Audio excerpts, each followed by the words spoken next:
साथीहरु, आज चाहिँ म तुमतक बनाउनु जाँदैछु। तपाईले हेरिसक्नुभयो हाम्रो सुँगुरको मासु छ।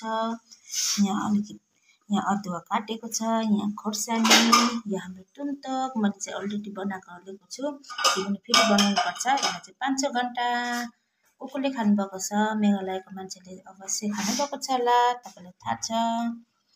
अनि एकदम यो चाहिँ यताको यो चाहिँ के भन्नुहुन्छ भने तपाईले किनेमा हो, किनेमालाई तिल लगाएर बनाएको। यता चाहिँ तुमतक भन्छ, उता चाहिँ हामी किनेमाको अचार हो।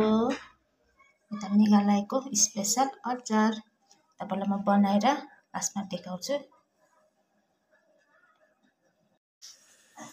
पुनः मैले चाहिँ यहाँ मरमसला लगाएछु। मरमसला पनि त्यति साह्रो चाहिँ मलाई मन पर्दैन। खोर्सानी भयो अनि हाम्रो अदुवा भयो। यसलाई मजाले एकदम 6-7 घण्टा पकाउने हो। पकाइसकेपछि हुन्छ हाम्रो रेडी। यो चाहिँ 1 केजीको बनाएको मैले। यो मासु चाहिँ छ, बादमा लगाउनुपर्छ। अब यो तुमतक भयो नि, हाफ हुन्छ, त्यसपछि मासु लगाउने हक्कसँग। तेल दामी हुन्छ नि साथीहरु, तपाईले खानुभएको छ भने।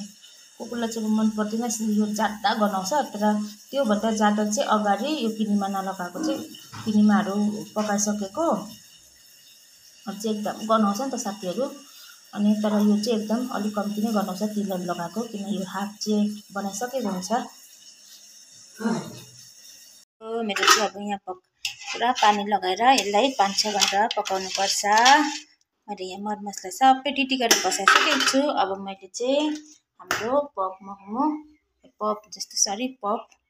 सुँगुरको मासु यहाँ यसरी लगाउँछु।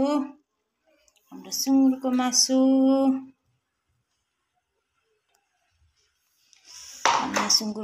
लगाएर ठक्कसँग पकाएर हाम्रो यो किनेमाको अचार रेडी हुन्छ साथीहरु।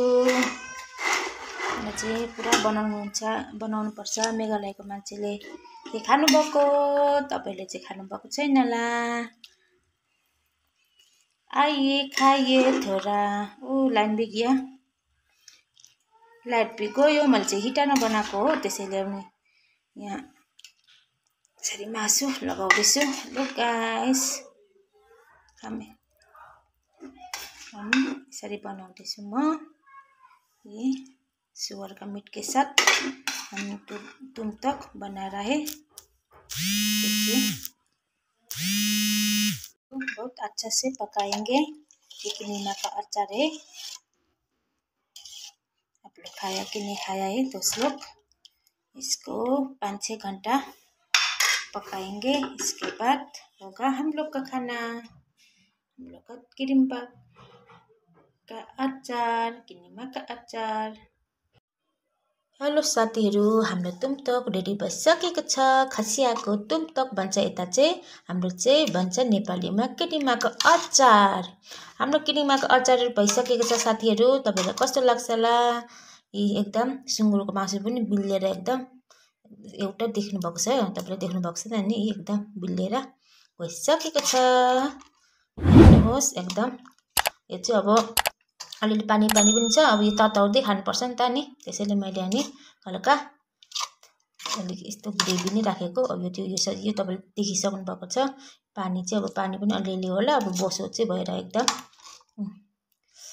रेडी भइसकेको छ फाइनली। गाइस, हेरिदिनु भएकोमा धेरै धेरै धन्यवाद। मन पर्यो भने मेरो फेसबुकमा फलो गर्नुहोस् होला। आजको लागि यति नै हो साथी हो।